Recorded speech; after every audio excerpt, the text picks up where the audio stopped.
Hey, I'm meteorologist Ian Kowalski, ready for another episode of Weather Eye here in our new studio setup. It's about the third week that we've run in this one. I like it so far, a bit more spacious in here.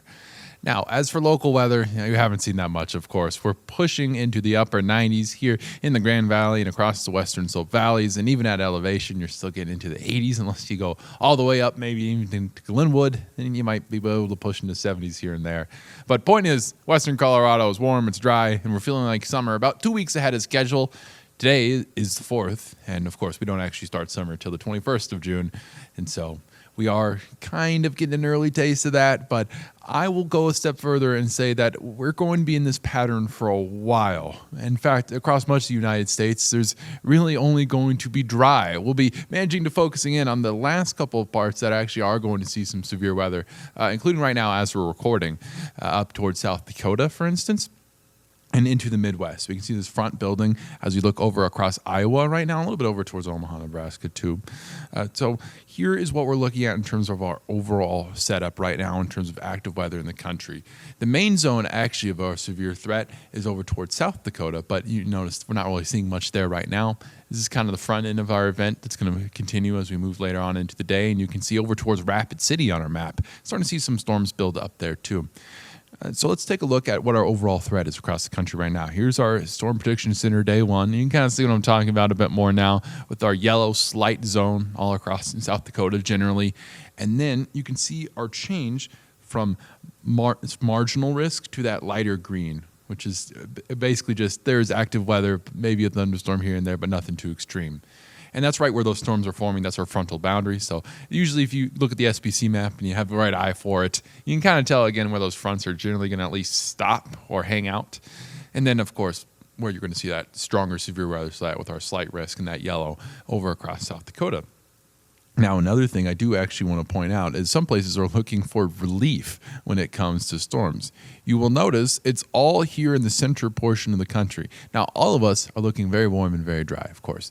Again, once you start to get south into Kansas, you do see some storms possible, but it's really an overall drier air mass, except when you get that moisture coming up from the Gulf. And that's why you're getting round after round of storms that are going to be on the eastern side of the Rockies, but aren't going to be making its way over towards us in the western slope and into the Intermountain region. So that's why we're missing out on that. And that's why you are seeing this moisture build up. And basically you can see our light green line going right along the Rocky Mountains for the most part. Again, our geography is our biggest driver of weather outside of weather patterns itself, of course.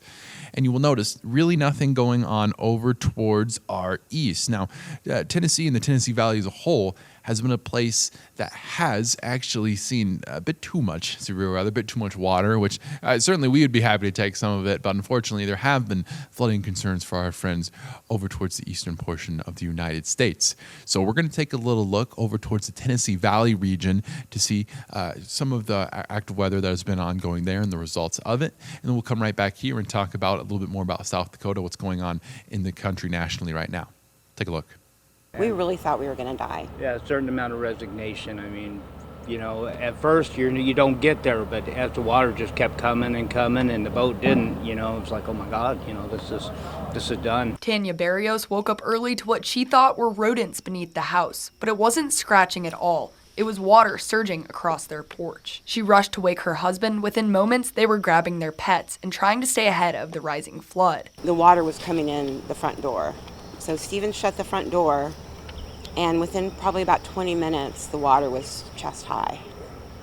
In our living room. In our living room. They called 911, while from their window, they watched their vehicle break free and drift away, before their own home began to move, lifting off the foundation and shifting back toward a nearby creek. Luckily, trees stopped it from going any farther, a moment they say likely saved their lives. Next thing you know, we were just floating like a boat. You could feel it.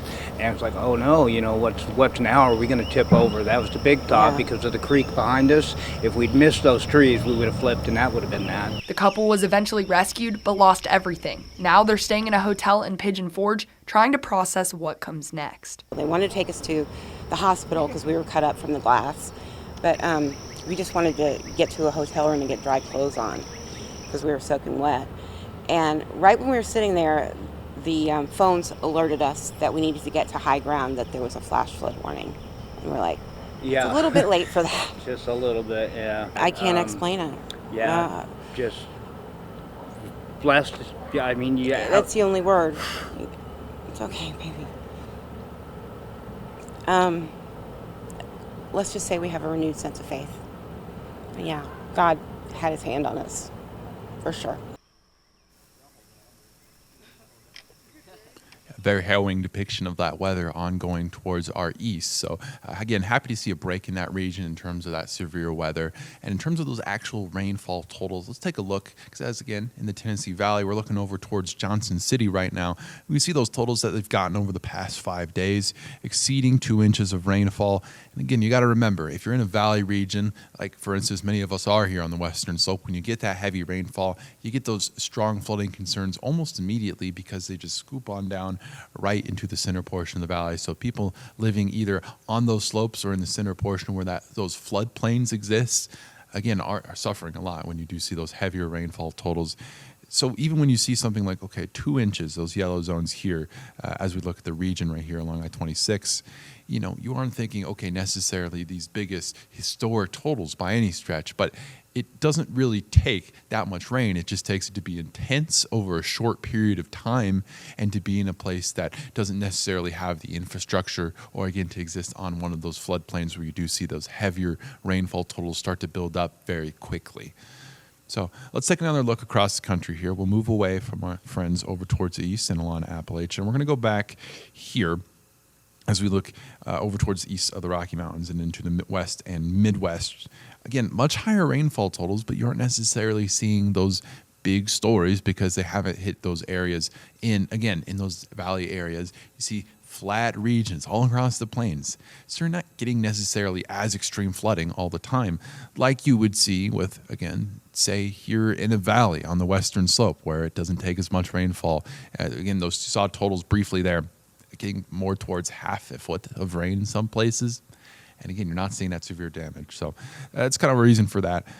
Now let's take a look again here for our friends over in South Dakota. What is going on here as we move into the Midwest and West region right here, getting up towards the Big Sky area? Let's take a look. SPC Day 1, slight risk zone. We talked about that earlier on. The primary risk associated with this are going to be those winds, and they're going to be hail. Now, hail in particular, pretty big one for this. You see that 15% zone right here. What's that actually mean in this case? $50 size hail. That's about 1.25 inches. And so, you certainly don't want that hitting anything near your house. Again, hail is consistently one of the most destructive pieces of severe weather that we do see outside of flooding in and of itself, just because of how much immediate property damage it can cause. And then wind, too. Wind, you're looking at about 60-mile-per-hour gusts going to be possible in this region right here. And when you, of course, add hail to that equation, not a good time to be outside, of course. You don't want to be caught under any of these storms, even in a vehicle. So, again, we are just kind of watching this region as we move into the next couple of hours because we're only seeing this building a little bit over towards the west as that low-pressure system over towards the northern portion of the United States starts to run into some other frontal boundaries, and then you see a bit more of this moisture start to build up here. And that's why you're seeing, again, the difference between over further in the Midwest where you aren't necessarily having those big warnings for today, even though you see this big line of thunderstorms. Why is that?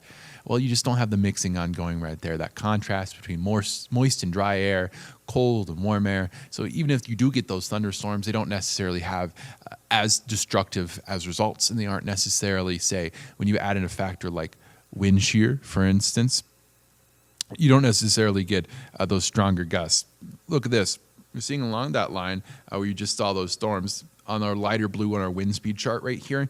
It's certainly noticeable, but nothing as extreme as what you're going over towards our west, for our friends towards our north in Wyoming, when you get, again, those 20 to 30 mile per hour gusts. And that is going to start to shift further on into the east when you do see those gusts picking up as the system gets closer into South Dakota. So that's kind of an explanation of why you see those differences between those areas as you look at the next couple of hours here.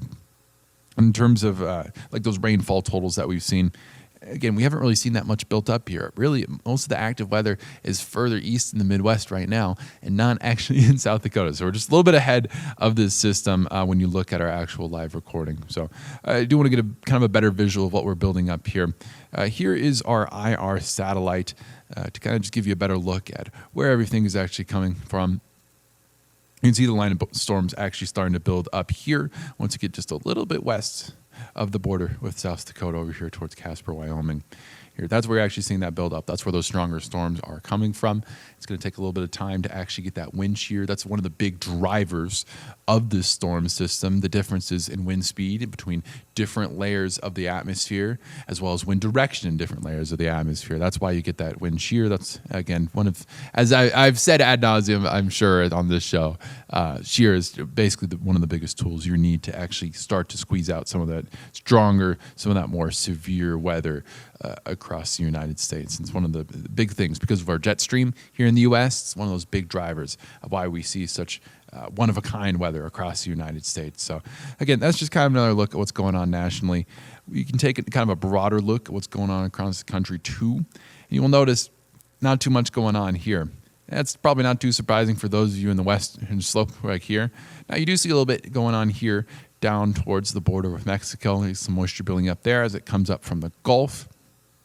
Only some of that's going to make its way into Texas right here. You can take a look at our day 2 outlook real quick for you.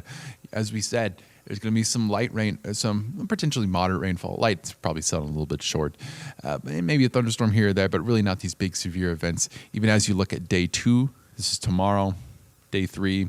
Again, you're not seeing this big buildup because the air on the surface just remains so dry because these high pressure systems building. But again, as that jet stream pushes further and further north, you do get that run in with that northern air, which is why you have everything going on in South Dakota. Now, for us here in the western slope, we are certainly not going to have to deal with any of these consequences anytime soon. But we're also thinking about hurricane season as we move into the next couple of days. It's officially started earlier on over the past couple of weeks here.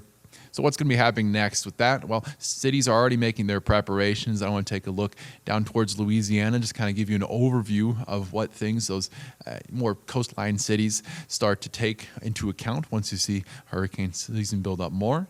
And then after that, we're going to go to a break, and then we'll be coming back right here to talk a little bit of local weather and some hail you might have seen for yourself on the Front Range if you had any friends taking videos over the past few days. But we'll take a look at that here in a bit. Let's go to Louisiana, and then we'll be back after the break.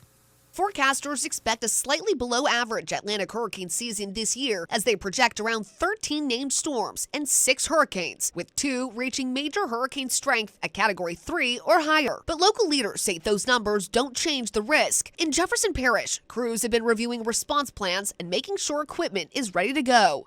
Every level of our response is getting some form of training on our planning process and how our operation is supposed to work. The Jefferson Parish Drainage Department says portable pumps are also staged and ready to be deployed. In Orleans Parish, the new administration says hurricane plans are in place, with shelter locations to be announced before landfall. Officials are also coordinating with public safety and health agencies and are urging those who are bedridden, on dialysis, or have other mobility issues to register for Smart 911. Being enrolled in 911 helps our team at the city and our external partners understand where vulnerable individuals might be in case they need assistance. Meanwhile, Entergy says years of grid upgrades have them feeling confident heading into hurricane season. 2 years ago, we started executing on a $1.9 billion resilience plan, upgrading and fortifying over 62,000 structures, about 3,200 miles of transmission and distribution lines. So we're very confident and we know it works. In St. Charles Parish, officials say they've also been reviewing flood response plans, preparing pump stations, and coordinating with first responders ahead of any tropical threats. And over in St. Bernard Parish, the sheriff's office says deputies continue training year-round for flooding, evacuations, and high water rescues using boats and specialized vehicles.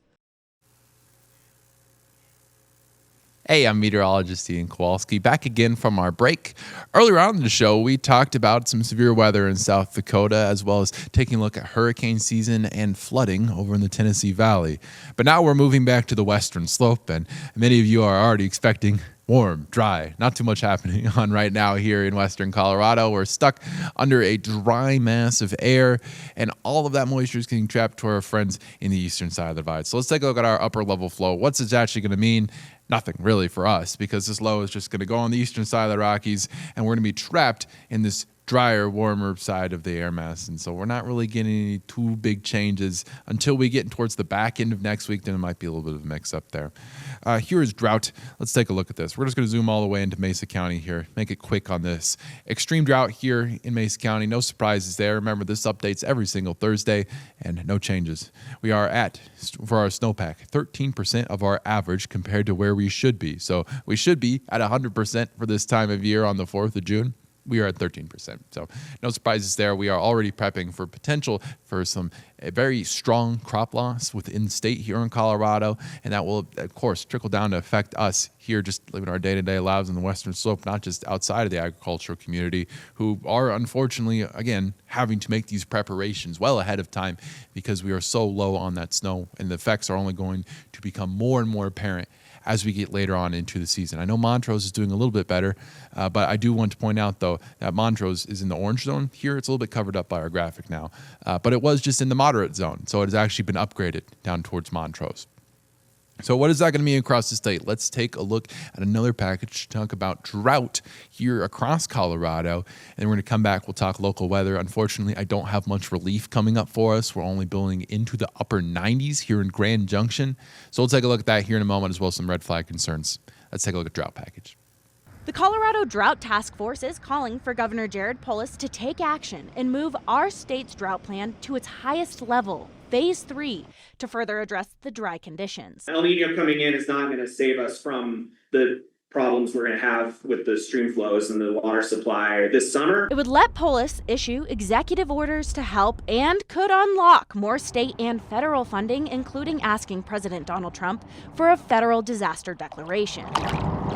We are sort of tracking stress around the state. I mean, not just impacts, but stress on crops, stress on livestock, stress on people. In order to get to Phase 3, state officials must believe there could be major crop losses, widespread water shortages, and high-risk emergencies, which the task force is already seeing. We're hearing about infrastructure failures from some of our canals and systems that are now dry. So whether their animals are getting access to them now, or whether they've just dried up, in fact, that we're seeing some failures from there. Whenever there's a storm, all of a sudden we'll have a ditch blowout or something. So. And with the Arkansas River levels getting close to historic lows, the task force says every minute counts. I would encourage the group to think beyond sort of the bare minimum required under Phase 3.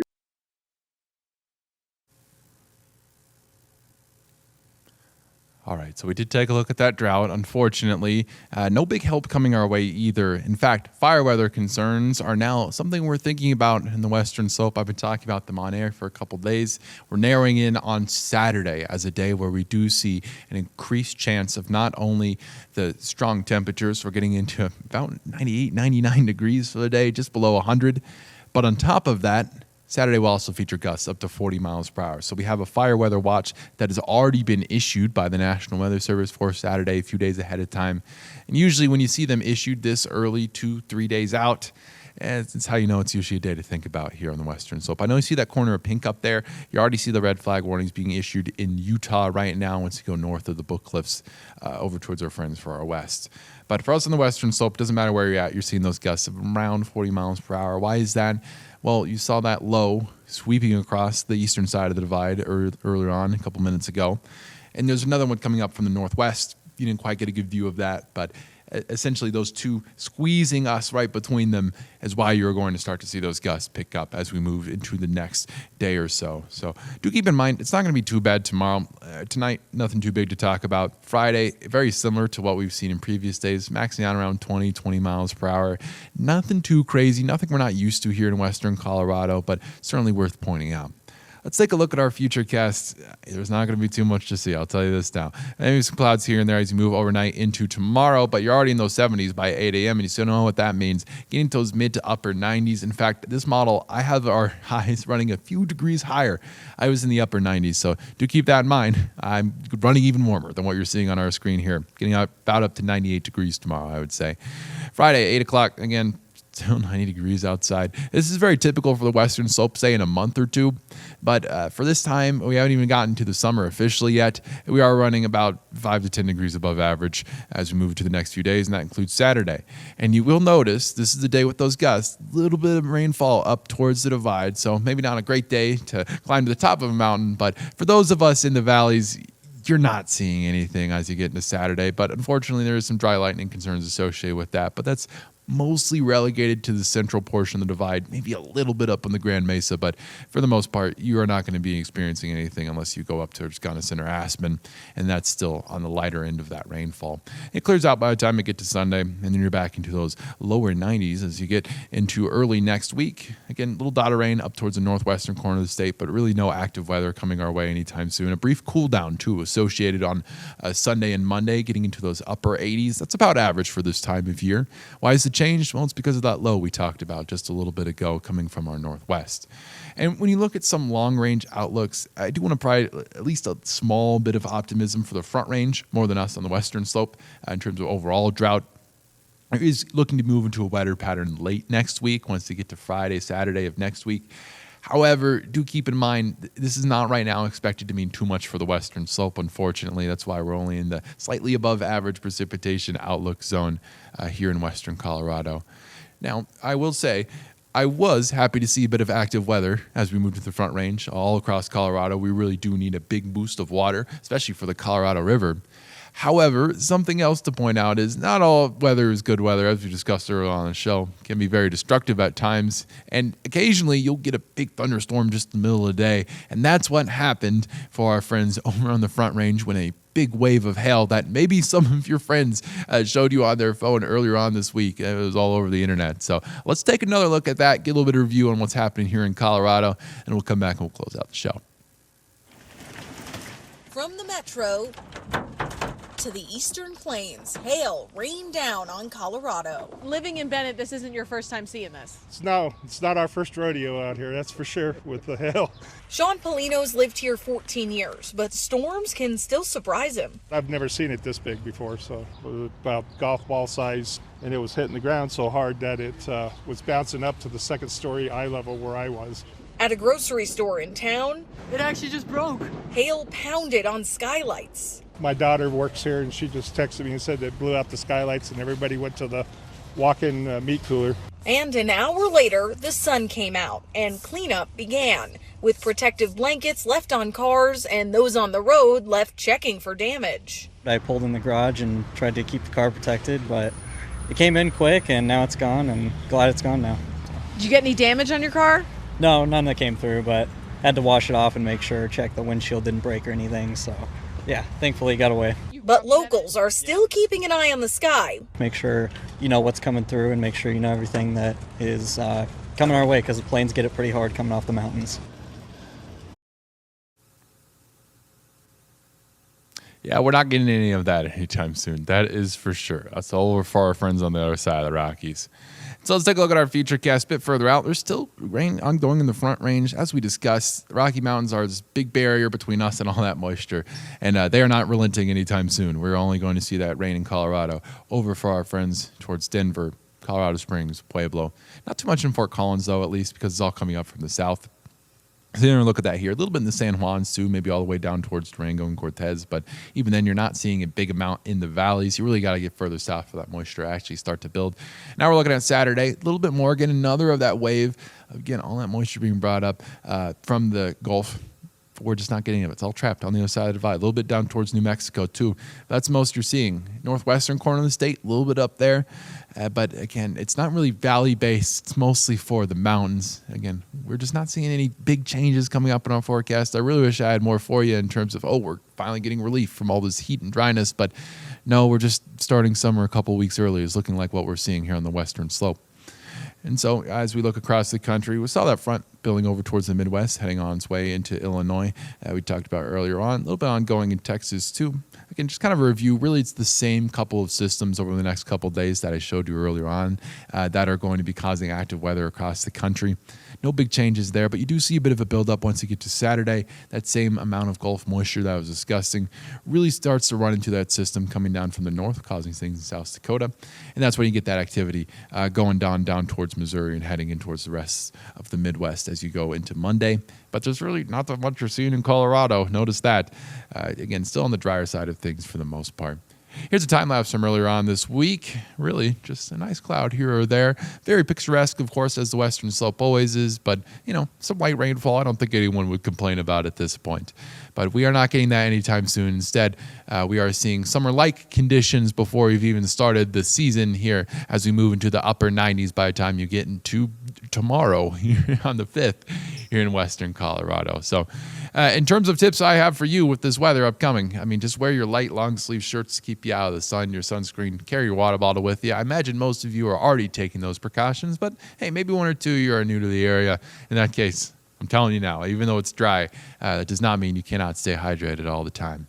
So if you do get any of these picturesque views yourself, maybe you take your own time lapses. I would love you to show them to me. I'd be happy to feature them here on the show, as well as any questions you might have about the weather. Please feel free to email them to me. We can discuss them here on the show.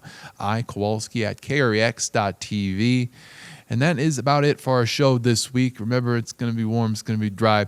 You're going to take your precautions here on the western slope. But if you're traveling over towards the eastern side of the divide this weekend, as you can see, it might be contending with a little bit of rain, some pop-up thunderstorms for our friends over, say, towards Denver. Maybe you got a weekend trip to see your cousins or something. But western slope, it's been a great episode here. I've been happy to chat with you about the weather, and we will be back next week for another episode on Weather Eye. Thank you for watching.